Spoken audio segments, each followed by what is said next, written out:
El día de hoy vamos a analizar un tema que tiene muchísima importancia porque ahí repercute en nuestra capacidad de aprendizaje. Y la charla de hoy lleva como título El aprendizaje en medicina basado en la realidad de los casos clínicos. Esa es la agenda que vamos a tocar. Primero, algunos conceptos de introducción. Después, vamos a analizar cómo es que razonamos en medicina. Y, por supuesto, el tema central va a ser el aprendizaje basado en los casos clínicos, el paciente como el maestro. Y al final veremos cuáles son los mensajes para llevar a casa. A manera de introducción, vamos a ver estos objetivos académicos.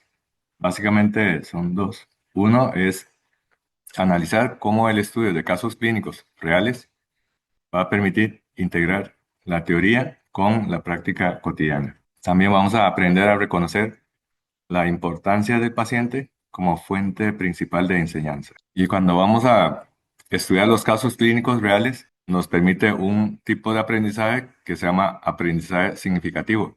Es el que nos quedamos en la memoria y años después nos acordamos de un caso clínico, sobre todo cuando han sido casos clínicos con resultados inverosímiles o aquellos pacientes que han terminado en un resultado espectacularmente bueno.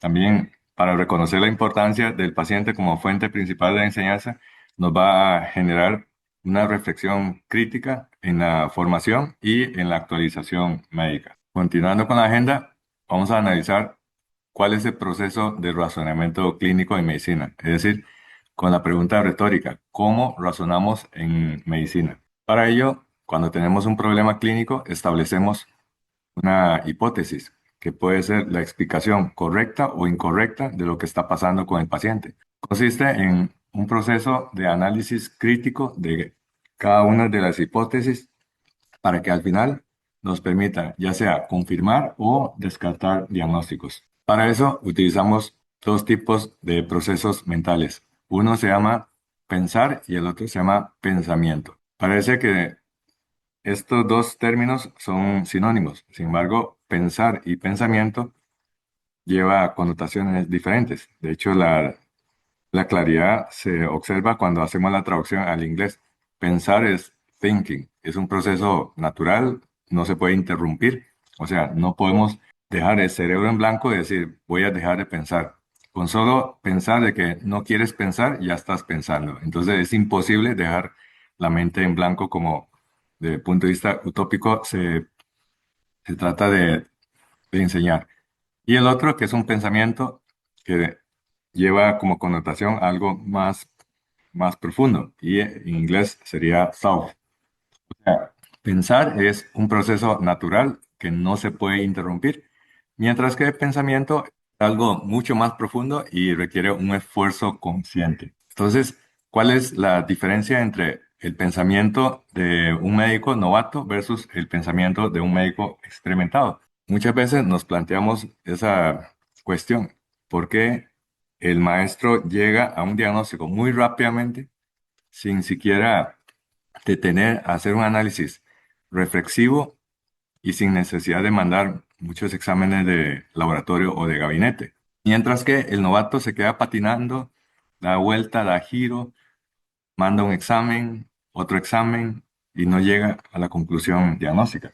Pues para eso debemos entender el proceso del razonamiento clínico. El proceso de razonamiento clínico nos permite resolver el dilema clínico. O sea, tenemos un problema y vamos a enfocar primero haciendo la pregunta básica: ¿tenemos o no experiencia con casos clínicos previos? Porque si tenemos experiencia con casos clínicos previos, nos vamos a un tipo de pensamiento que se llama pensamiento no analítico, intuitivo, o simple y sencillamente le llamamos sistema uno, pensamiento tipo uno.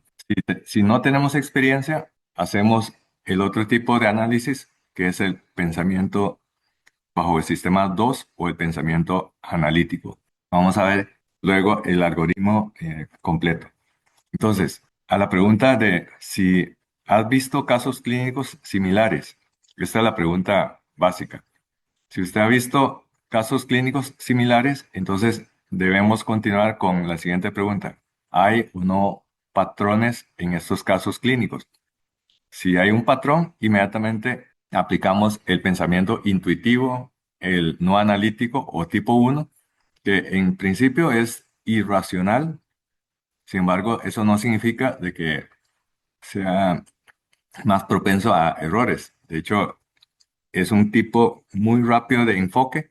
En cuestión de muy pocos segundos, llegamos a un diagnóstico. Viendo esta ruta, en realidad lo que estamos preguntando sería, ¿usted ha visto esta película antes? Porque si ya ha visto la película antes, puede ser capaz de predecir el desenlace y todo el desarrollo de la película. Un ejemplo, desde el punto de vista clínico, lo vemos en esta fotografía. Acá, con solo ver el aspecto de las manos de este paciente o de esta otra paciente, inmediatamente hacemos el diagnóstico. Tiene una enfermedad metabólica caracterizada por hiperuricemia con depósito de ácido úrico en las articulaciones, causa esas grandes deformidades y estas grandes deformidades se le conoce como tofos. Entonces, como es algo que hemos visto antes y existe un patrón muy claro, como en este caso, no necesitamos enviar de laboratorio la determinación de ácido úrico para hacer el diagnóstico. Simplemente lo vemos, nos detenemos, si acaso, 250 milisegundos y de una forma casi que instantánea emitimos el diagnóstico.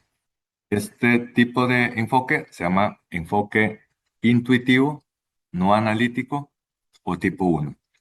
También, si quiere caracterizarlo mejor, es un pensamiento de tipo irracional. Por el otro lado, si no tenemos experiencia con casos clínicos y lo mismo, si hemos visto la película antes, pero no existe patrón para esta enfermedad, entonces recurrimos al pensamiento tipo 2, que es un pensamiento analítico, que es un pensamiento racional, en donde aplicamos lo que cotidianamente se nos enseña en las escuelas de medicina y en los tratados clásicos de medicina, que es hacer una historia clínica, un examen físico y empezamos a enviar exámenes de laboratorio, de gabinete y de esta manera hacemos un análisis que es racional, proponemos modelos que son hipotéticos y utilizamos la deducción en lugar de la intuición. Requiere de la acumulación de conocimientos previos. Esto permite integrar la inteligencia que cada uno tenemos de base con el proceso educativo. Y así, mediante interrogatorio, examen físico y lo que es la aplicación de examen de laboratorio y de gabinete, llegamos a confirmar o todavía, si tenemos duda, nos devolvemos y hacemos un loop hasta que finalmente, después de dar varias vueltas, tenemos ya el diagnóstico final. Entonces, este tipo de análisis o de razonamiento clínico se llama pensamiento tipo 2, pensamiento analítico, pensamiento racional. Y para ello debemos acumular muchos datos y no solamente en la memoria de casos previos, sino muchos datos que va a ir apareciendo a lo largo de la evolución.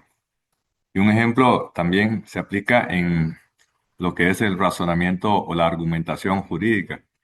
Hágase de la idea de que usted como miembro de un tribunal tiene que tomar una decisión de, ya sea declarar como culpable al acusado o absolverlo. Y estamos en el año 1995, cuando sucedió este juicio muy mediático. Era una época sensible en donde había lucha de clases y también el tema racial. Este exjugador estrella de fútbol americano, O.J. Simpson, había sido ya previamente denunciado por violencia doméstica. Su ex esposa, Nicole Brown, fue encontrada junto con un amigo de ella, muerta en la casa, y el principal sospechoso fue O.J. Simpson. Entonces, empezaron las especulaciones y fue muy mediático porque en el estado de California en caso de que a O.J. Simpson se le encontrara culpable, él podía ser condenado a la muerte. Y cuando los policías iban a la casa a arrestar a O.J. Simpson, él con un amigo salió en esta camioneta, un Ford Bronco blanco, y fue seguido por muchas patrullas. De hecho, no fue una persecución a alta velocidad, sino que casi que en cámara lenta. Y el sospechoso, O.J. Simpson, finalmente se entregó y los policías lo arrestaron y lo llevaron a prisión preventiva mientras esperaba el juicio. Y en el juicio se empezó a deliberar. O.J. Simpson, que era una persona muy famosa y además con mucha solvencia económica, contrató a los mejores abogados penales en Estados Unidos en aquel entonces. Y uno de estos abogados tipo rockstar fue Robert Kardashian, el padre de las Kardashian que conocemos en la actualidad. Y dentro de la evidencia se, se puso como el enfoque central un guante que se encontró en la escena, que se supone que fue el guante utilizado por el asesino para no dejar rastro, no dejar huella. Y en el juicio, este guante fue sometido a prueba de talla en la mano de O.J. Simpson. Y resulta de que cuando O.J. Simpson intentó introducir el guante sospechoso, este no entró en la mano.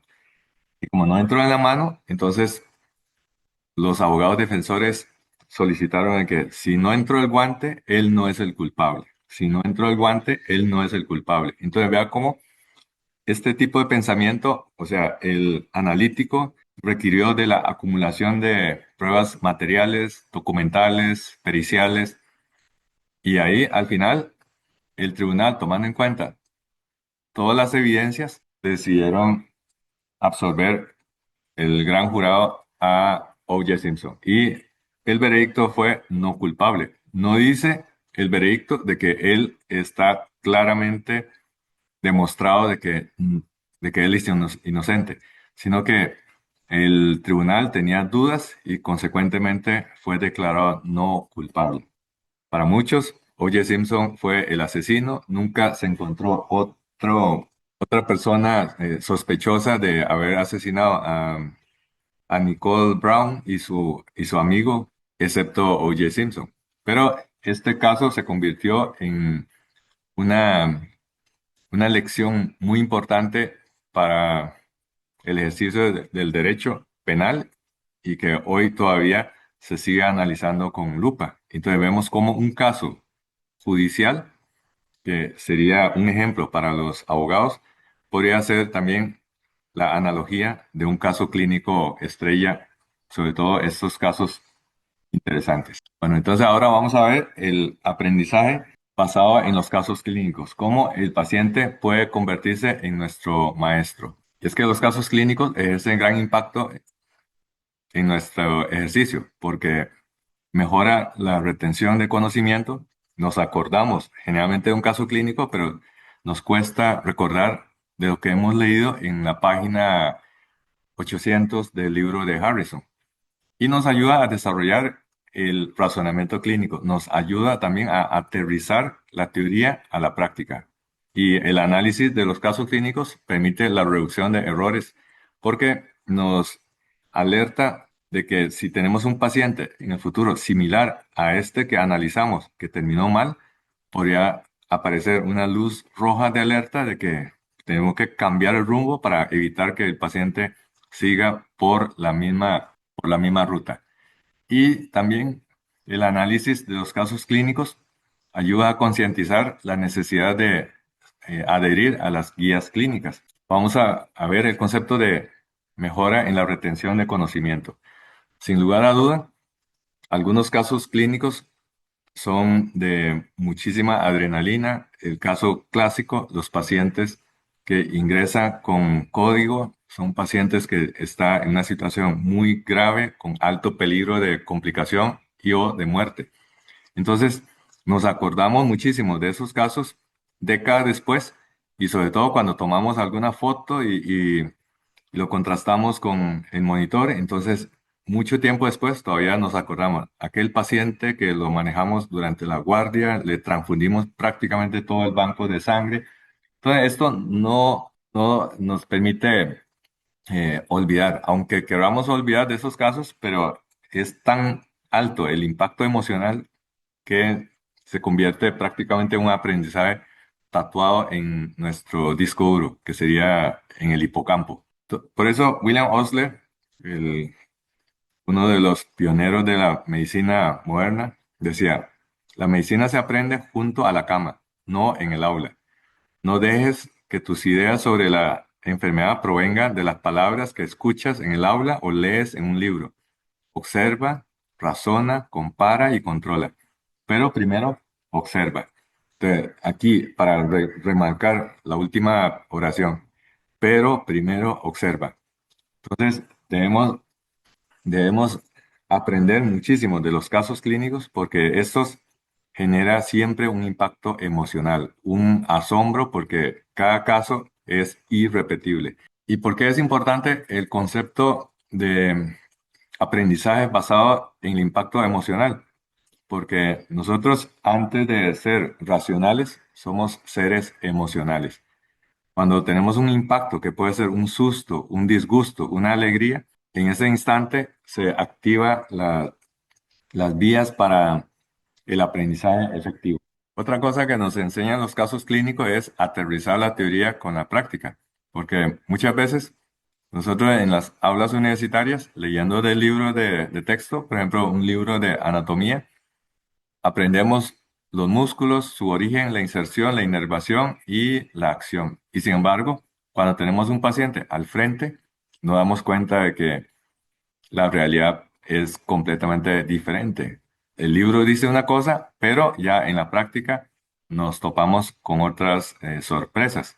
Por eso es tan importante, tan impactante el aprendizaje basado en casos clínicos. Y eso también en la práctica cotidiana, en la toma de decisiones, nos damos cuenta de la importancia del componente emocional. Por ejemplo, si usted quiere comprar un teléfono nuevo porque el viejo ya se le estaba dando problema, entonces hay dos rutas por las cuales nosotros nos basamos para tomar decisiones. La primera ruta es cuando buscamos en la tabla de especificaciones todas las características técnicas del nuevo teléfono que queremos comprar. Diferentes marcas, diferentes precios, pero sin lugar a duda, esta acción de ir a buscar la tabla de especificación y luego poner estas características en una tabla Excel para finalmente hacer un análisis exhaustivo y sacar la conclusión de que este modelo es el que tiene más puntaje, por ende voy a comprar este modelo. Nadie hace eso. ¿En qué nos basamos? En la sección de comentarios. Un amigo ya tiene este teléfono que usted quiere comprar. Usted le pregunta, ¿qué tal ha sido su experiencia? Maravilloso. Usted toma la decisión y compra este teléfono con base únicamente en el comentario de un usuario. Y el aprendizaje, ya basado en casos clínicos, aplicando en la educación médica, nos damos cuenta de que un método muy efectivo en comparación con el aprendizaje tradicional, que es la mera teoría de páginas y páginas de los libros. ¿Por qué? Porque nos ayuda a implementar una acción con tal de lograr mejoras en la seguridad. Y un ejemplo, lecciones de la Fórmula 1. Cada accidente que sufre un piloto en Fórmula 1 es analizado exhaustivamente para sacar las conclusiones y complementar estas conclusiones con modificaciones en los próximos años para mejorar la seguridad en los pilotos. Aquí vemos la Fórmula 1 que se empezó en el año 1950. Los primeros modelos pasaban la victoria un motor potente, no contemplaba la aerodinámica y observé que cero seguridad, porque los pilotos ni siquiera utilizaban cascos, ponía esos anteojos para que el viento no le molestara, pero era una práctica muy peligrosa. Vemos de que el chasis era de aluminio, diferente de los bólidos actuales, que son chasis de fibra de carbono. Y prácticamente, en caso de un vuelco, el piloto sufría lesiones muy graves. Con el paso de los años, variaron algunas cosas, hubo mejoras.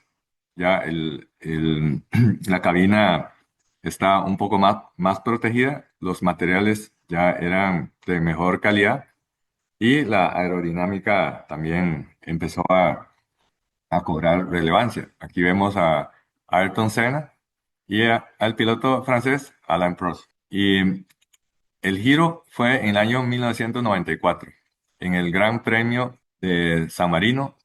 En la práctica ya había sucedido un par de incidentes y en la calificación, uno de los pilotos, el piloto Roland Ratzenberger, pierde el control y pega violentamente contra un muro.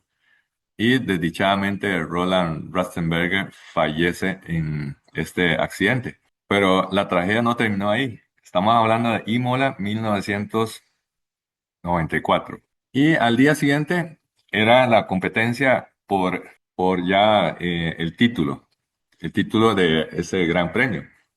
Y en una de las rectas aparece Ayrton Senna manejando su bólido, pierde el control y choca violentamente contra el muro. Y en este accidente sufre unas lesiones muy graves, inclusive una pieza de metal de la barra de suspensión atraviesa el casco de Ayrton Senna, matándolo en la escena. Entonces ya estamos hablando de que en un solo gran premio, con un día de diferencia, mueren dos pilotos de Fórmula Uno. Y también otro ejemplo de la seguridad en Fórmula Uno.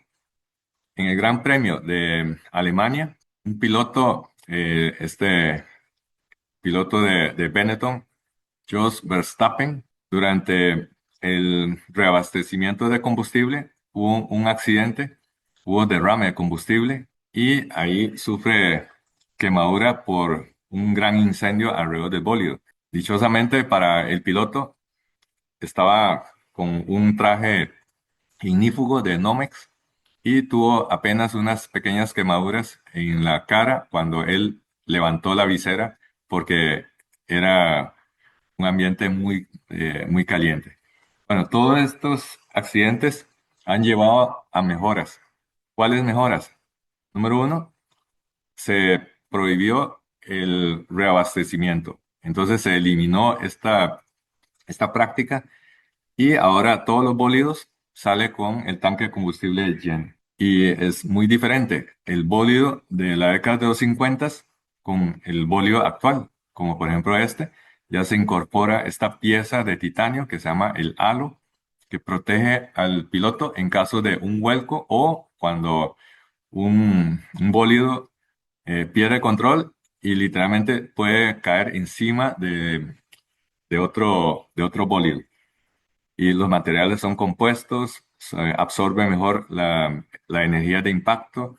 La fibra de carbono tiene mayor resistencia, más liviana y además cuando choca, en lugar de deformar, se quiebra y con esto absorbe mucho mejor la energía cinética del impacto. Entonces, esto ha derivado en una mejor seguridad para los pilotos. De hecho, desde el Gran Premio de San Marino en 1994 no han fallecido más pilotos de Fórmula Uno en la pista. Ya estamos hablando de más de 3 décadas de que no fallecen pilotos de Fórmula Uno en una carrera. Bueno, también, por supuesto, cuando tenemos casos clínicos, fomenta el razonamiento, fomenta también el pensamiento crítico y también estimula el cerebro a un estado de concentración porque tiene que tomar decisiones bajo incertidumbre.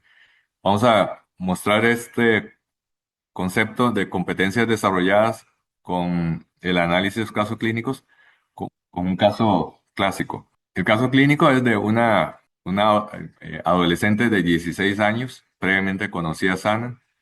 Ella es vecina de Limón. Había consultado por cefalea intensa de predominio retroocular. Algunos datos fueron intencionalmente modificados y, por supuesto, anonimizados para proteger la privacidad de la paciente, pero esta pequeña modificación no quita la realidad del caso y tampoco desvía el proceso de aprendizaje basándose en este caso clínico. Entonces, esta adolescente em, que consultó por cefalea y de predominio retroocular llega al servicio de emergencias y ahí le hacen un examen de hemograma. Llamaba la atención de que no tenía leucocitosis, pero tenía plaquetas en 47.000. La paciente no tiene petequias, pero recordemos de que ella tiene cefalea de predominio retroocular y vecina de un lugar cercano a la costa. Entonces, con base en el algoritmo de razonamiento clínico, podemos decir de que muy rápidamente nos apegamos al pensamiento tipo uno, el intuitivo, porque tiene trombocitopenia, tiene cefalea, deprimido retroocular, vive en Limón, entonces lo que ella tiene es el dengue clásico, toda la clínica de dengue. Sin embargo, lo que no encajaba era la ausencia de la leucocitosis y tampoco tenía fiebre, lo cual era muy extraño para dengue. Sin embargo, trombocitopenia con dolor retroocular y además una zona costera tiene que ser dengue. Entonces le mandaron varias veces la determinación de hemograma y siempre salía con trombocitopenia. Y sin embargo, la paciente no tenía petequias. Le hicieron prueba de torniquete y no tenía prueba de torniquete positiva. Entonces, estaba ya internado por 7 días hasta que alguien propone de que tal vez sea mejor tomar una muestra, ir rápidamente al laboratorio para que el microbiólogo haga un análisis ya no por el contador automático, sino mediante el conteo manual.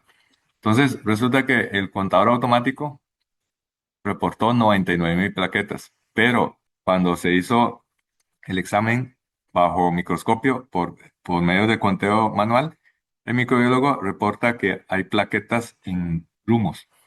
Y dice el conteo manual de plaquetas en lámina 241.000. O sea, no tiene trombocitopenia. Y esto es lo que se le conoce como la pseudotrombocitopenia por EDTA. Esto ocurre en algunos pacientes en donde el uso de EDTA, que es el tubo clásico con el que utilizamos para enviar muestra de sangre para hemograma, ante la presencia de EDTA, las plaquetas empiezan a aglomerar y produce una trombocitopenia que es in vitro, pero no in vivo.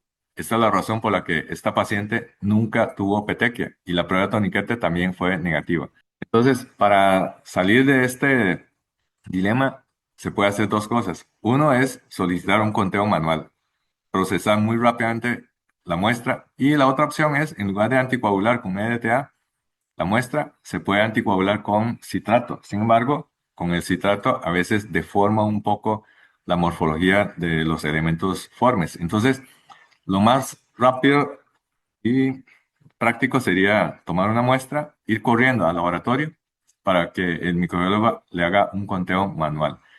Entonces, este es el concepto de pseudotrombocitopenia por EDTA, un diagnóstico bastante impresionante. Todo el mundo se quedó enganchado a este diagnóstico, todo el mundo empezó a hablar sobre pseudotrombocitopenia y que es la causa más común de referencia a hematología para estudiar pacientes que tienen conteo plaquetario bajo. Bueno, aquí podríamos detenernos hasta acá porque es un diagnóstico bastante impresionante. Sin embargo, tenemos que estar alerta a la desviación de la atención porque acabamos de caer en una trampa. Esa trampa se llama la trampa de el arenque rojo. Se llama trampa arenque rojo porque es una falacia en el proceso de argumentación cuando estamos analizando un tema, pero surge algún dato, alguna sorpresa y nos desviamos en lugar de el eje central de discusión, empezamos a hablar sobre pseudotrombocitopenia, cuando resulta que la paciente no llegó para que usted le haga un diagnóstico de pseudotrombocitopenia. Entonces, este concepto se llama la falacia del arenque rojo porque arenque rojo es un alimento clásico de la cocina en Irlanda. Entonces, cuando abre el tarro con el arenque rojo, despide un olor tan fuerte que es imposible no desviarse de ese olor. De hecho, se utilizaba el arenque rojo para entrenar a los perros de cacería. Entonces, para entrenar a los perros, entonces ponía el arenque rojo en diferentes partes del bosque. Entonces, el perro no entrenado se va y empieza a buscar los tarros con arenque rojo. En cambio, si el perro está bien entrenado, no se va por esos tarros de arenque rojo y va directo a la presa a cazar. Por eso, la falacia del arenque rojo también se le conoce como la falacia de la falsa pista. Es decir, ella consultó por cefalea y ella no consultó para que nosotros le hagamos el diagnóstico elegante de una pseudotrombocitopenia por EDTA. Esta paciente fue egresada con el diagnóstico de dengue y sin embargo, meses después, ella vuelve a consultar por esa misma sintomatología. Consultó varias veces al servicio de emergencia. En una semana, ella consultó 3 veces, le hicieron tomografía y en vista de que la cefalea no se quitaba, le hicieron una punción lumbar. Pero la paciente siguió con la cefalea. Entonces nos llega una interconsulta al servicio de anestesia desde emergencias porque la paciente ahora lo que tiene es una cefalea pospunción dural. Entonces, cuando ya íbamos a poner un parche hemático, nos detuvimos a refinar un poco la historia clínica. Y ya la mamá cuenta de que, y esto con el permiso de la mamá, que nos compartió la foto cuando ella había consultado por primera vez por cefalea. Entonces resulta que se veía inyección conjuntival, más en el ojo derecho en comparación con el izquierdo. Y este ojo le generaba una tremenda molestia. Y tenía además lagrimeo y tenía también rinorrea. Entonces, en realidad, lo que ella tenía desde el principio no era dengue, sino un cuadro de cefalea en racimo o cefalea en clúster o la cefalea histamínica de Horton. De hecho, desdichadamente, la confusión de ese diagnóstico llevó a que la paciente fuese sometida a una cirugía de FES, una cirugía funcional de senos paranasales, lo cual no es algo inusual. De hecho, el 16% de los pacientes con cefalea histamínica Horton han tenido historias de consulta y control en otorrino, inclusive algunos, como en el caso de esta paciente, fueron sometidos a cirugía de septoplastía o cirugía de FES, pensando de que son las manifestaciones de una sinusitis. Y es que para dimensionar, la cefalea cluster genera un dolor que, según esta encuesta internacional de intensidad de dolor referido por los pacientes, vemos de que la cefalea de Cluster, la cefalea histamínica Horton, es inclusive más intenso que el dolor de un parto. Dolor de un parto 7.2, dolor de una cefalea histamínica Horton 9.7. Realmente, eh, si, si no hubiéramos encontrado el diagnóstico, le hubiéramos colocado un parche hemático y nada hubiera solucionado. Con esta historia clínica, entonces replanteamos el diagnóstico y en lugar de un parche hemático, le hicimos una prueba terapéutica. La prueba terapéutica para cefalea histamínica Horton es ponerle oxígeno puro. Entonces, le dimos oxígeno a través de una bolsa con reservorio. Y después de 5 minutos, sin haberle administrado ningún tipo de analgésico, la paciente refirió un alivio completo de la cefalea. Este es el ejemplo del concepto de teranóstico, una prueba terapéutica que permite llegar a un diagnóstico. Y posteriormente, ya con esta prueba terapéutica, o sea, con el diagnóstico, llegamos a la conclusión de que ella es portadora de una cefalea histamínica Horton. La remitimos al servicio de neurología y desde entonces está en control con muy buena respuesta terapéutica. No ha vuelto a tener las crisis y esto es la ilustración de que un dato interesante como la pseudotrombocitopenia nos saca de la mira, del punto de atención, y podríamos estar cayendo en la falacia del arenque rojo, o la falacia de la falsa pista. Y esto no es algo inusual, es algo muy común. Basta con revisar los expedientes y nos damos cuenta de que muchos de los pacientes llegan con un motivo de consulta, por ejemplo, una cefalea, y sale con medicamento que no tiene coherencia con el motivo de consulta. Consulta por cefalea y sale con una bolsa de pastilla de planificación. Consulta por tos y sale con medicamentos para la acidez gástrica, etcétera, etcétera. Entonces, es muy importante estar alerta a no caer, para no caer en el concepto de la falacia del arenque rojo. Otra cosa importante de los casos clínicos es que nos sirve como fuente de conocimiento porque escuchamos el testimonio de la narración de los pacientes.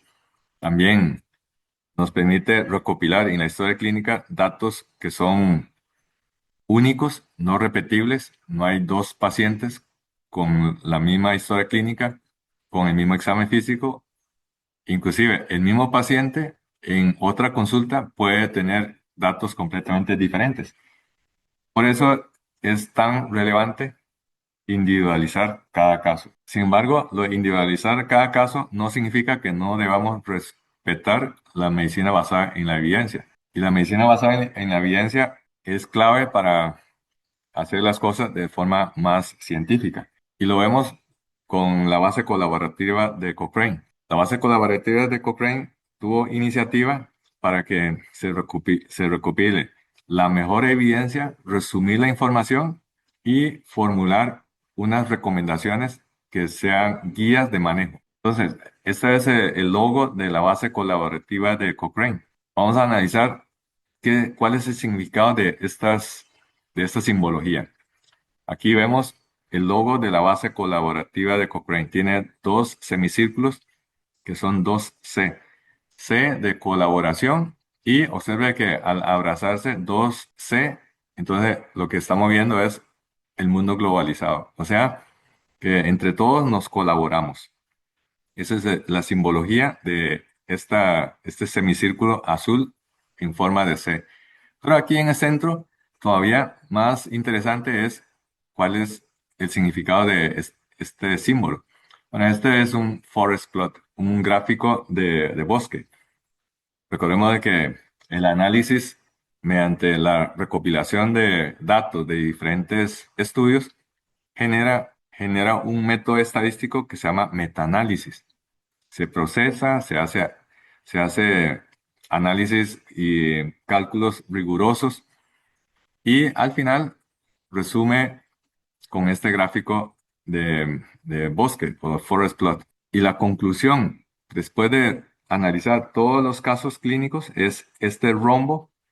Si está en el centro, significa que no hay diferencia entre las dos estrategias. Si se desvía y entre más se desvía para un lado, significa que hay más fuerza para la recomendación de, de un tratamiento. Bueno, y este Forest Plot es clásico porque fue publicado por Crowley y colegas. Ellos incluyeron 6 estudios publicados en aquel entonces que analizaba la efectividad del uso de los esteroides antenatales en pacientes que tienen amenaza de parto pretérmino. Y después de analizar esos 6 estudios, los autores, Crowley y colega, concluyen de que se debe de administrar los esteroides para prevenir la muerte por inmadurez pulmonar. Esta, esta publicación se convirtió en un estándar de manejo. Hoy en día, cualquier paciente con amenaza de parto pretérmino, lo primero que se debe hacer es la administración de esteroide en el preoperatorio, idealmente 48 horas antes, para fomentar la maduración del producto inmaduro. Y con esto se logró ver una disminución significativa de la mortalidad por prematuridad. Y con base en esto, entonces diríamos de que la medicina basada en evidencia es non plus ultra. Y sin embargo, esto no es así. Acá vemos la foto del doctor David Lawrence Sackett. Él, él fue un médico canadiense, fue pionero en la medicina basada en la evidencia. El mismo pionero de la medicina basada en evidencia dijo una frase casi que lapidaria. Dice, la experiencia clínica, la práctica médica peligra de ser tiranizada por la evidencia externa. ¿Qué significa? De que muchas veces nosotros identificamos un paciente, tenemos el concepto de medicina basada en la evidencia y obligamos a que este paciente calce en el manejo según la medicina basada en evidencia. Y sabemos que existen casos que no cumple con las características de medicina basada en la evidencia, porque de lo contrario, entonces estaríamos forzando al paciente a calzar los conceptos cuando lo que hay que hacer es individualizar cada caso. Y para mostrar esto, de que hay que individualizar cada caso, para evitar la tiranización de la práctica basada en la evidencia, vamos a ver este caso clínico. Una paciente femenina de 67 años. Ella es hipertensa, tiene un aneurisma con disección aórtica, un Stanford B, que fue manejado, que fue manejado con TEVAR en el año 2022. Se hizo un manejo endovascular mediante la colocación de una prótesis de nitinol en la aorta descendente. Esa es la radiografía del año 2022. Acá vemos un aneurisma gigante y se le colocó una endoprótesis en la aorta descendente. Sin embargo, en el año 2025, aquí vemos la endoprótesis, se hizo un control y la paciente tenía una fuga alrededor de la endoprótesis, es decir, se volvió a diseccionar. Acá vemos la tomografía. Esto que se ve acá es la endoprótesis de nitinol y aquí se ve claramente la salida de medio contraste. Había que someterla a un nuevo tratamiento. Podríamos llamarlo como la versión 2.0 de otro TEVA. Entonces, esa paciente fue sometida a un segundo procedimiento TEVA. Acá vemos ya la endoprótesis colocada. Esta primera porción era del año 2022. Esta segunda porción era del año 2020. Sin embargo, cuando ya todo había terminado, los cirujanos vasculares estaban retirando los introductores y de pronto la paciente se choca profundamente, baja la capnometría, se viene al suelo. Nosotros la teníamos monitorizada con un sensor Acumen y aquí vemos en la pantalla emergente de HPI, que es la pantalla de índice de predicción de hipotensión, revela que el gasto cardíaco está por el suelo y volumen de inyección bajísimo, con una pobre contractilidad y una elevadísima variabilidad de volumen de eyección y una elastancia lateral dinámica que estaba normal. ¿Qué fue lo que pasó? Cuando se retiró el introductor, hubo una lesión vascular inadvertida y empezó a sangrar. Tuvo un hematoma que se empezó a disecar hacia el retroperitoneo. Entonces, un procedimiento que era endovascular se convirtió en un procedimiento abierto. Tuvimos que hacerle transfusión masiva. La paciente estaba chocada. Además, tenía el inconveniente de que era sangre O negativa. Y esta paciente, con todos esos antecedentes, al final se convirtió un procedimiento de un par de horas en un procedimiento que en total duró 7 horas. 7 horas, obviamente, con exposición a dosis muy elevadas de agentes anestésicos y, por supuesto, también de volúmenes muy grandes de medio contraste. En total, se contabilizó 400 mililitros de Ioexol. Entonces, con todo esto, la paciente chocada, politransfundida, con esos antecedentes de vasculopatía y esos grandes volúmenes de medio contraste, lo que fácilmente podríamos presagiar es una disfunción renal. Sin embargo, vemos acá la creatinina en el día número 1, 0,84. Bueno, sabemos que la creatinina tiene una cinética de elevación después de una injuria renal que empieza a subir a partir de las 24 y a veces en forma todavía más retardada hasta las 48 horas. Y sin embargo, con la determinación de creatinina en forma seriada, nunca elevó creatinina y la creatinina al día número 4 todavía estaba en 0,63. Nunca bajó la diuresis, nunca subió la creatinina y la paciente después de 10 días tuvo una evolución muy satisfactoria y esto era completamente ilógico. Creíamos de que había error en el laboratorio y sin embargo, a lo largo de los días se le había enviado un total de 6 determinaciones de creatinina y todas las determinaciones fueron normales. Ella nunca bajó la diuresis a pesar de que estuvo con shock, pero después de la transfusión, después del control hemostático, se pudo suspender los vasopresores.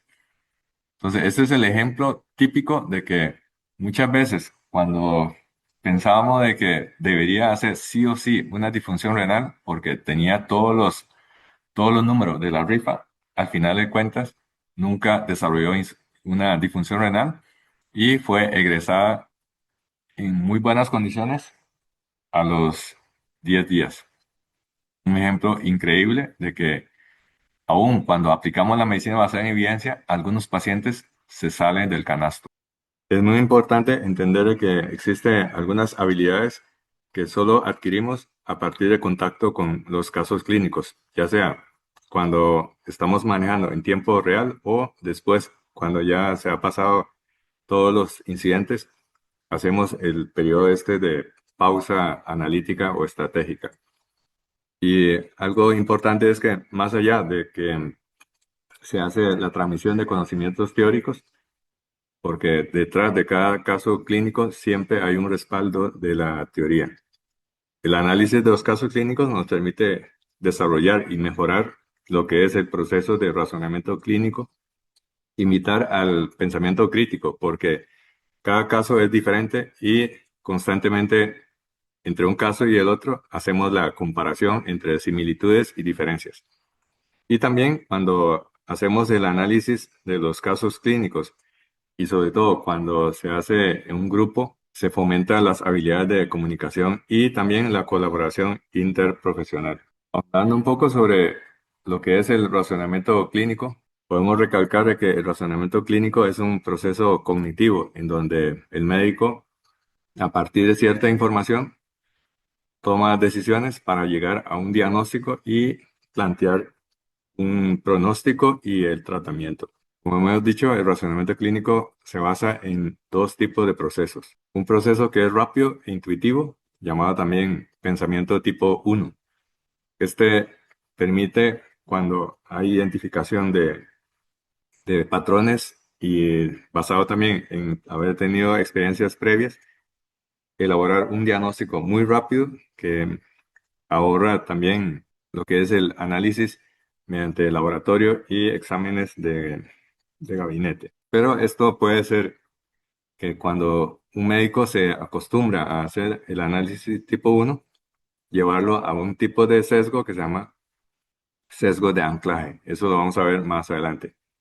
Y el segundo proceso, que es el proceso analítico, es deliberado. Hacemos un esfuerzo procesando la información paso a paso, comparando la teoría, comparando también con los hallazgos que tenemos en tiempo real, y esto es lo que se le conoce como el pensamiento tipo 2, que es más lento. Y acerca de esto, es muy importante plantear una pregunta. ¿Por qué pensamos lo que pensamos? Es decir, debemos monitorear la manera con la que nosotros hacemos el proceso del pensamiento. Algo también muy importante es que en el proceso de la adquisición de los conocimientos a partir de los casos clínicos, podemos hacer una comparación entre dos estrategias de aprendizaje en medicina. La primera es basada en las clases magistrales y la segunda alternativa sería la enseñanza a partir de casos clínicos. ¿Cuál de estos dos métodos de enseñanza genera más dividendos? O sea, que genere más impacto y que produzca en el alumno y el mismo médico experimentado mayor cantidad de conocimiento y también conocimiento que sea útiles. Eso ha sido estudiado, por ejemplo, en este estudio, los autores hicieron una metaanálisis del impacto de las clases magistrales versus los casos clínicos. Y al final vemos en el gráfico de Forest Plot cómo cuando comparamos la eficacia del aprendizaje basado en casos clínicos versus en clases magistrales, acá tenemos el aprendizaje basado en casos clínicos y en este otro lado basado en las clases magistrales. Y claramente en todos estos estudios se vio de que existe una tendencia a tener mayores dividendos cuando utilizamos la estrategia de aprendizaje basados en casos clínicos. Y al final del análisis de estos 9 estudios, los autores concluyen de que hay una diferencia estadísticamente significativa a favor de la enseñanza basada en los casos clínicos. Y esto es porque los casos clínicos realmente conecta a cada uno de los estudiantes porque genera picos emocionales, sobre todo cuando los casos clínicos son muy dramáticos, con desenlaces inesperados fuera de lo que se podría encontrar en las clases magistrales. Por el otro lado, cuando analizamos los casos clínicos, podemos detectar los errores en el diagnóstico y en el manejo. Donde debe intervenir el profesor como el rol facilitador para la identificación de los errores y también el planteamiento de las medidas correctivas. Y el papel del profesor no solamente es el transmisor, sino también que el profesor debe ser el guía en la reflexión. Y este es un paso muy importante para maximizar el aprendizaje basado en los casos clínicos. Después de que ya se ha dado el desenlace, se recopila toda la información y se debe de reunir un grupo, ya sea de los que estuvieron involucrados en manejo del caso clínico o cuando hay un caso de simulación. Entonces, hacer las preguntas reflexivas, y eso es lo que se llama la fase de debriefing o la fase de reflexión crítica. Y esa fase de reflexión crítica, hay que tener mucho cuidado el que dirige esta fase porque podría caer en el concepto de la medicina punitiva. ¿Qué es la medicina punitiva o la enseñanza punitiva? Es empezar a ver los casos clínicos como fuente de errores, pero sin planteamiento de cuáles son las posibles soluciones. El concepto de tener mucho cuidado con la enseñanza punitiva es que el profesor no debe fomentar la identificación de errores con la única intención de hacer una crítica sin aportar ningún tipo de solución y también sin dejar ningún tipo de enseñanza. Entonces, esto es lo que nosotros tenemos que estar muy atentos. Como decía este cirujano francés, René Lerich, a él lo recordamos por la enfermedad de Lerich, que es una afectación aortoilíaca por aterosclerosis. Una frase que se atribuye a René Lerich es que todo médico lleva en su interior un pequeño cementerio al que acude a rezar de vez en cuando, un lugar lleno de amargura y de pesar. Y complementa diciendo de que en el que debe buscar explicación a sus fracasos. ¿Qué significa esta segunda parte de esta frase célebre de René Lerich?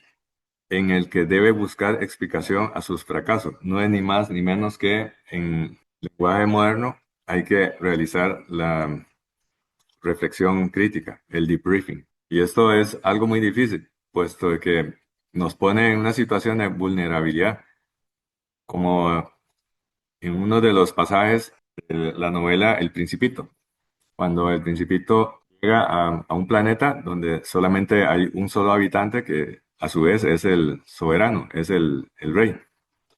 Y el rey le ordena hacer un montón de cosas y el Principito, que con su inocencia nota de que esto es algo que no tiene mucha lógica porque él es el único habitante de este planeta. Entonces, el Principito le hace una pregunta retórica. ¿Y a usted quién le tiene que dar cuentas?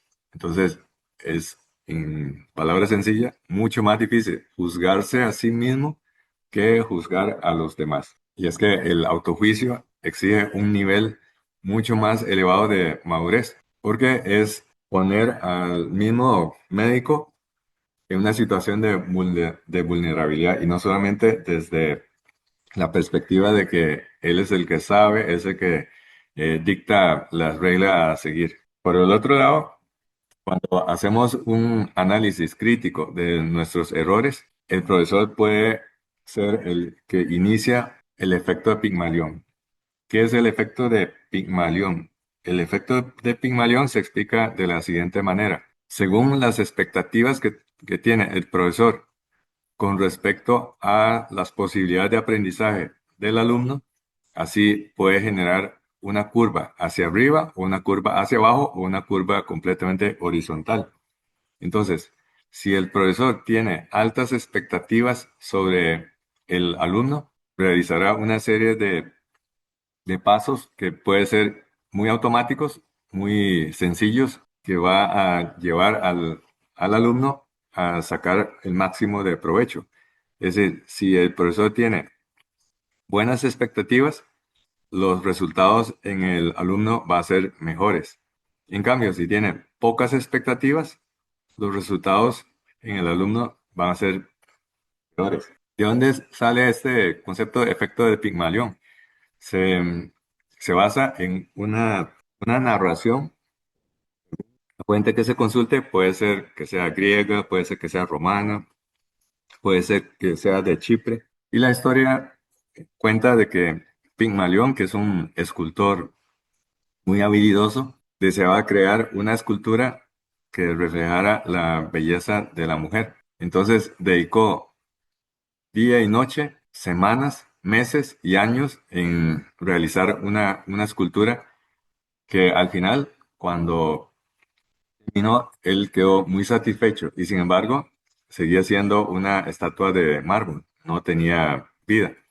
Entonces, él, sin embargo, él quería que esa estatua se volviera de carne y hueso. Y sin embargo, él le hablaba, él la acariciaba y nada pasaba, hasta que después de mucho tiempo, Afrodita, que es la diosa del amor, se apiadó de él y convirtió a esta estatua en carne y hueso, una mujer real que fue bautizada como Galatea.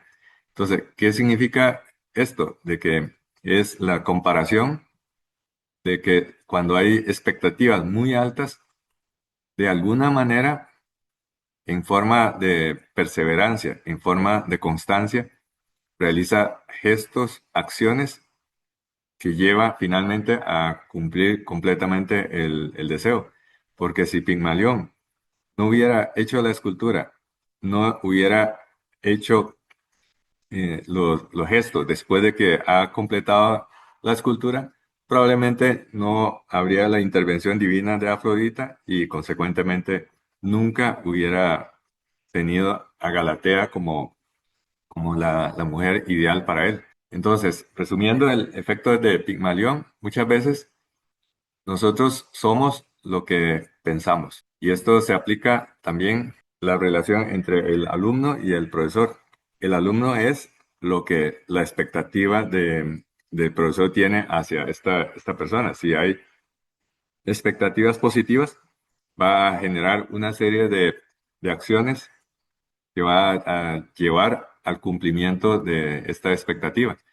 En cambio, cuando las expectativas son bajas, negativas, también se da el mismo resultado. Y el profesor tiene bajas expectativas del alumno, no le enseña, no le habla, no le deja trabajo, no lo estimula, y el alumno ve que su profesor no le está dando el interés, entonces se inhibe, deja de preguntar, y ahí al final se forma una relación tóxica entre el alumno y el estudiante, que terminaría con la opinión de que el profesor piensa de que sí tenía razón porque este alumno no va para largo. Y el alumno también va a tener la autoprofecía que se estaba cumpliendo, y es que como el profesor no le habla, no le enseña, y el alumno cataloga a ese profesor como un mal profesor, y al final ambos se perjudican. Y este es el efecto de Pigmalión, tanto en positivo como en negativo. Otro hecho importante es que debemos diseñar sesiones basadas en los casos clínicos, escogiendo los casos más interesantes, los casos más didácticos, y también permite escoger diferentes niveles de complejidad. Y en cuanto a selección de casos, algunos de los casos deben ser utilizados para desenmascarar un sesgo cognitivo que muchas veces nosotros tenemos y no nos damos cuenta en el análisis de la información. Y eso se llama sesgo de anclaje. ¿Qué es el sesgo de anclaje? El sesgo de anclaje se da cuando el clínico otorga un peso excesivo a la primera pieza de información que es relevante. A eso se le conoce como el dato ancla. Entonces, al tener esta información, el médico rápidamente formula un diagnóstico preliminar. Y este diagnóstico preliminar produce un impacto tan importante que va a ser muy difícil que este médico cambie de opinión a pesar de que está apareciendo datos nuevos, o incluso muchos de esos datos pueden ser contradictorios. Por eso se hace la analogía como una metáfora con el ancla. El ancla se clava en el fondo del mar y evita que el barco se desplace, o sea, evita que cambie de opinión a pesar de que hay datos nuevos o contradictorios. Un ejemplo típico de sesgo de anclaje es cuando nosotros en la pasada de visita entregamos el paciente al siguiente médico que va a estar a cargo en la guardia, y le decimos que se trata de un paciente que tiene una insuficiencia cardíaca congestiva. Y a pesar de que ese paciente puede estar teniendo una tromboembolia pulmonar, pero el equipo médico que va a hacer el relevo durante la guardia no va a cambiar de opinión porque ya recibió el dato de anclaje, o sea, el dato que amarra al diagnóstico, a pesar de que el paciente puede estar con inestabilidad hemodinámica, a pesar de que tiene factores de riesgo para una trombosis venosa profunda y o embolia pulmonar. Entonces, para entender bien ese concepto de sesgo de anclaje, es cuando el motivo de la visita genera un impacto de anclaje. Cuando se menciona insuficiencia cardíaca, hubo mucho menor probabilidad de solicitar pruebas para embolia pulmonar. Otro ejemplo de sesgo de anclaje fue con este caso clínico que tuvimos hace más de 20 años. Se trató de una paciente de 56 años. Ella era conocida sana, entre comillas, pero después en la historia clínica nos dimos cuenta de que la paciente ya tenía manifestaciones de insuficiencia cardíaca. Ya había consultado a un hospital privado porque tenía debilidad y dolor en miembros inferiores. Con esta información fue abordada inicialmente como un síndrome de Guillain-Barré, y a partir de ahí el sesgo de anclaje, porque esto de el síndrome de Guillain-Barré no se modificó a pesar de la aparición de nuevas evidencias. Eso se compara como el caballo de una volanta. Se le pone de lado a lado unas anteojeras para que el caballo no se distraiga con la visión periférica y solamente pueda ver hacia adelante. El propósito del caballo es jalar el carro para el transporte. Entonces eso es lo que se le conoce como la visión, pérdida de la visión periférica, más sintética, la visión en túnel. O sea, ya no vemos los hechos a los lados y nos clavamos únicamente en la visión, sesgando muchísimo el análisis porque puede haber datos nuevos o incluso contradictorios que hace que el diagnóstico cambie de rumbo. Y esta paciente que había consultado porque tenía debilidad y dolor en miembros inferiores fue anclado con el diagnóstico de un síndrome de Guillain-Barré. Y así, con este diagnóstico, se le inició el tratamiento. El tratamiento fue gamaglobulina, 28 gramos por vía intravenosa. El plan era completar por 5 días.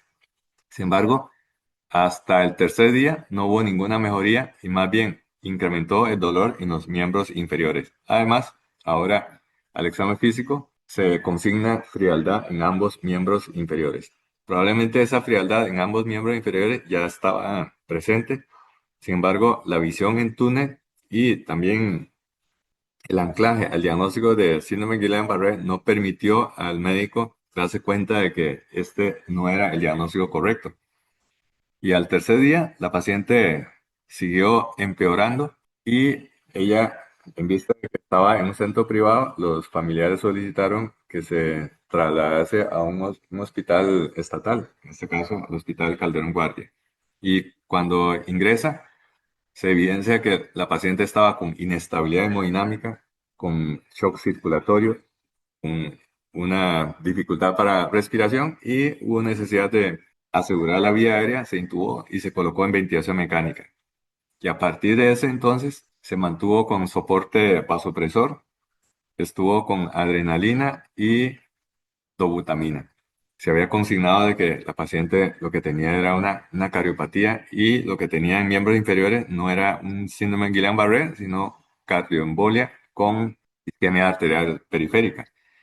Este caso sucedió hace más de 20 años, en una época en que no contábamos con noradrenalina, así que se manejó con la combinación de adrenalina y dobutamina. Aquí vemos claramente el monitor que muestra una fibrilación atrial y la paciente estaba con shock circulatorio. Aquí se ve la radiografía de esta paciente. Para ese momento ya se le había colocado un catéter de Swan-Ganz. Aquí se ve el catéter de Swan-Ganz.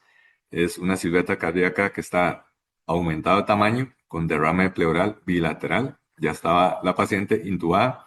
Tenía otra vía venosa central. Entonces se le hizo un ecocardiograma y el ecocardiograma lo que reveló fue la presencia de una estenosis mitral, una estenosis mitral crítica. Y además había una dilatación del atrio izquierdo. Y entonces aquí ya tenemos el diagnóstico completo. Se trata de un caso de una estenosis mitral crítica que hizo cardioembolia en miembros inferiores. Por eso la primera cirugía que se le realizó fue una embolectomía. Se le hizo embolectomía bilateral. Pero la paciente tenía una estenosis mitral crítica que había que resolver.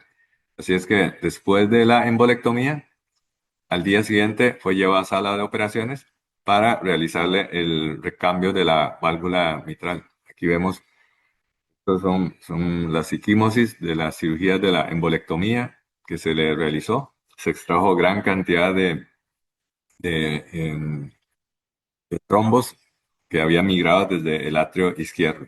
Entonces ya en la segunda cirugía, la paciente ingresa a sala de operaciones para realizarle el reemplazo de la válvula mitral.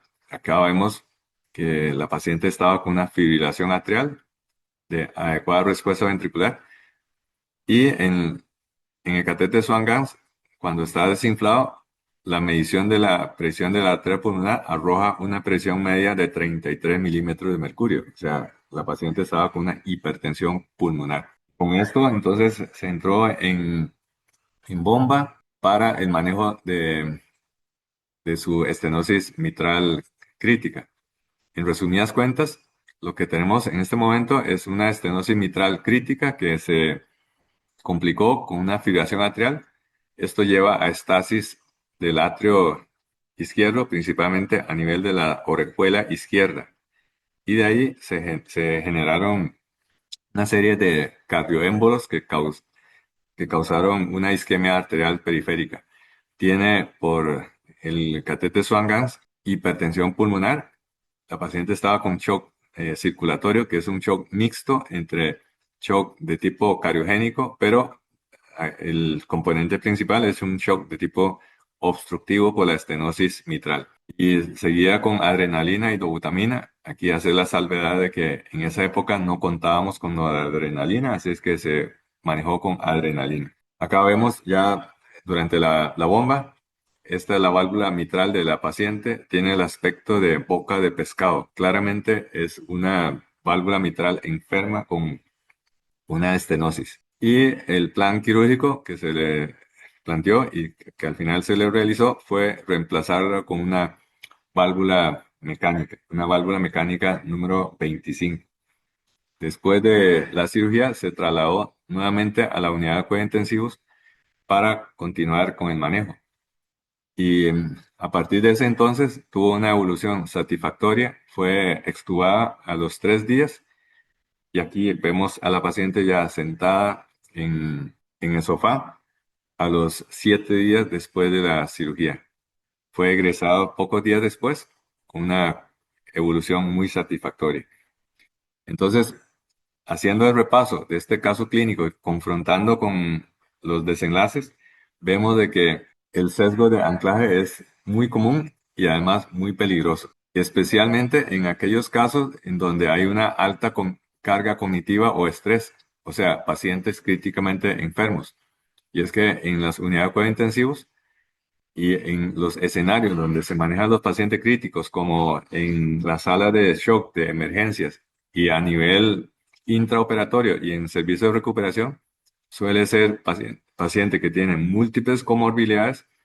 Entonces hace que esta carga cognitiva obnubile al médico tratante y este empieza a aceptar la primera hipótesis como la verdadera sin suficiente reflexión analítica de los datos que van apareciendo y algunos datos incluso puede ser contradictorio, pero el médico ya no cambia de opinión. Entonces, y a pesar de que va apareciendo nuevas evidencias, puede ser de que este médico afectado por el sesgo de anclaje minimice las nuevas evidencias y también deseche las evidencias contradictorias. Y todo eso genera un círculo vicioso en donde el médico continúa anclado al diagnóstico inicial. Entonces ya ahí aparece la visión en túnel, ya no hay visión periférica.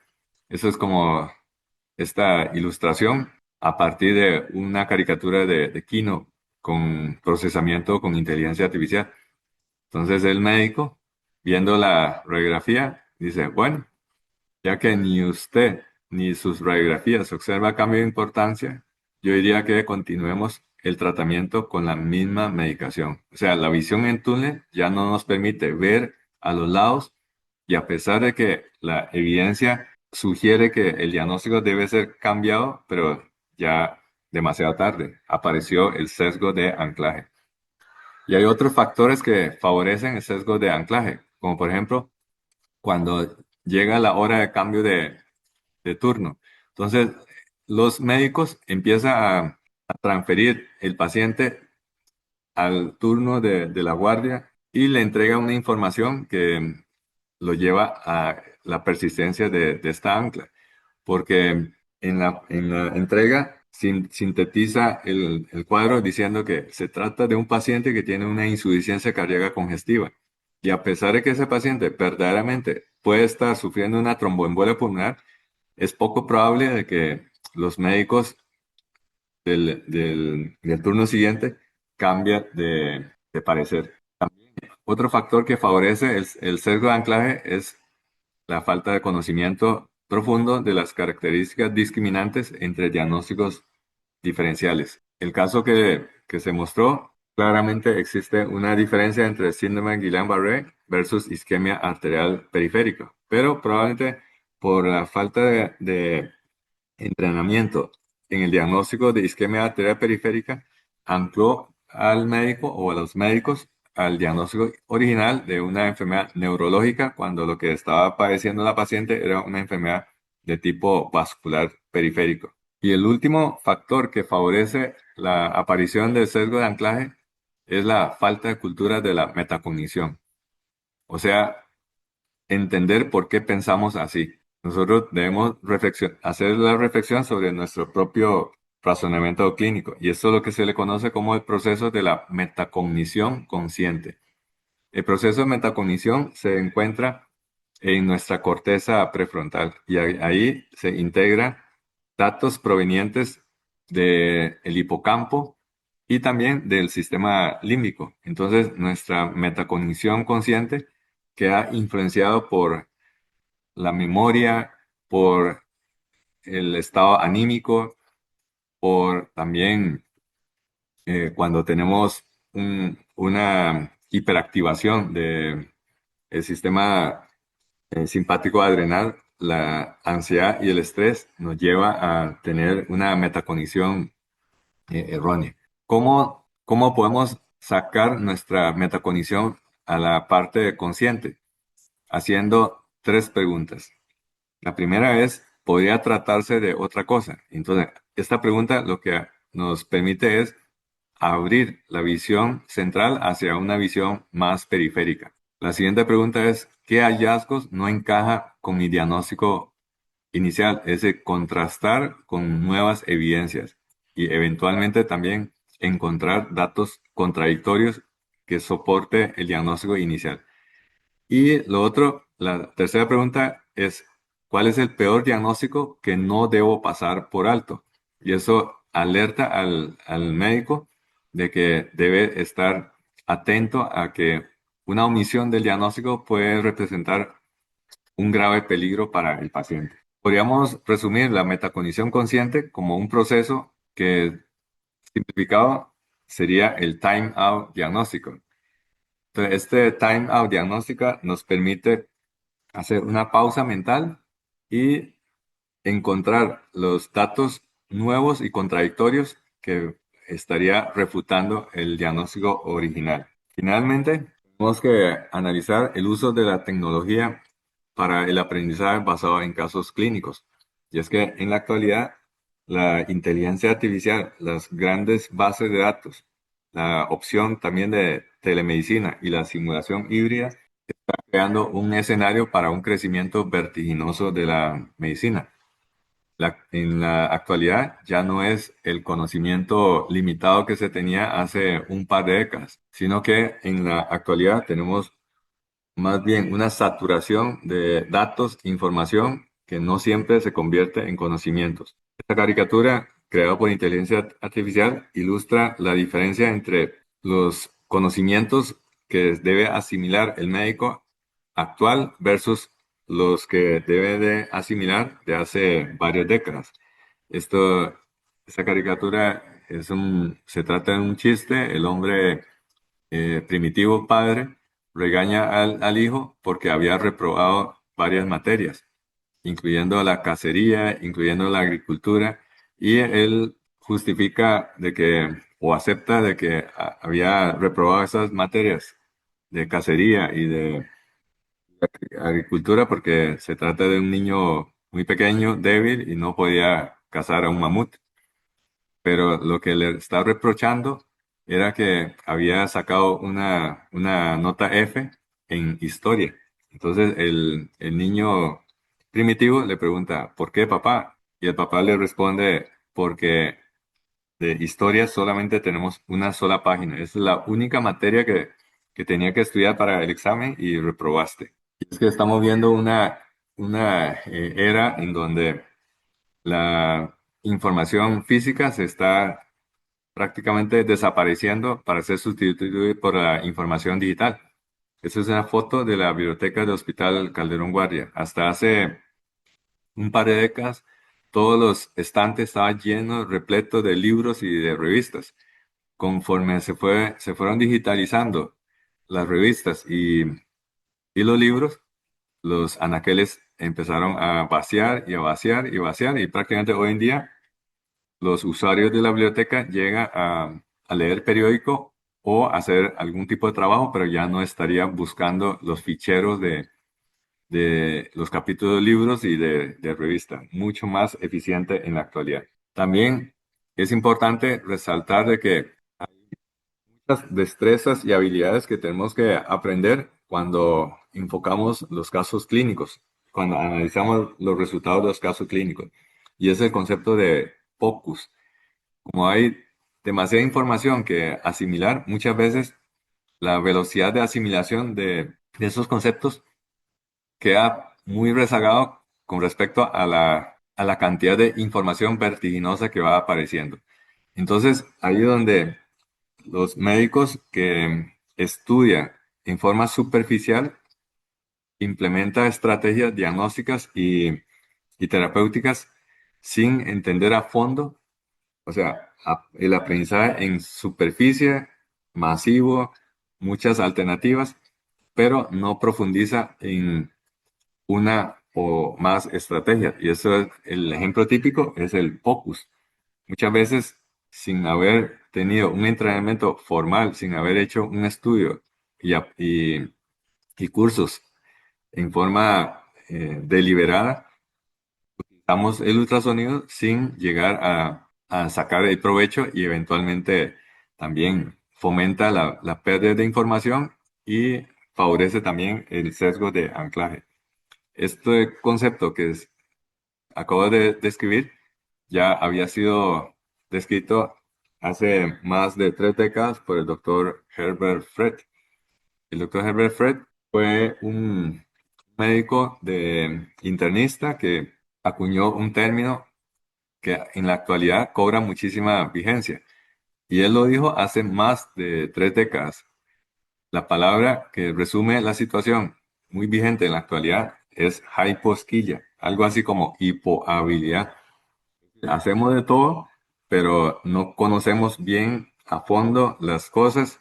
eh, Manipulamos el ultrasonido, interpretamos examen de laboratorio, analizamos algunas imágenes de tomografía de resonancia magnética, pero realmente no tenemos la habilidad y también la preparación completa. Y esto es lo que se le conoce como hypoesquilia o hipohabilidad. Y sin lugar a duda, el salto cuántico en los últimos años es la implementación de la inteligencia artificial. La inteligencia artificial realmente vino a quedarse y no es que la inteligencia artificial nos ayuda a tomar decisiones acertadas en todos los casos. Lo que hay que tener es mente abierta de que la inteligencia artificial es un complemento, pero no sustituye completamente el juicio clínico. Y también tenemos que estar atentos a que no siempre lo que se analiza de los casos clínicos se debe de implementar en en su próximo paciente. Em, Porque no todos los casos son iguales. Entonces, hay alguna información que no se puede calzar con el próximo paciente que usted va a tener. Y también los entornos son distintos. No es lo mismo un entorno donde hay de todo versus un entorno donde hay escasez. Entonces, también para alguna reflexión final, después de hacer un análisis de un caso clínico, uno debe tener suficiente madurez también para aceptar los errores que en una junta, en una sesión se logró identificar, porque solo así uno puede mejorar. Ese es el concepto de mejoramiento continuo o con el término japonés de Kaizen, que es siempre se puede mejorar algo más. Para finalizar, ¿cuáles son los mensajes para llevar a casa?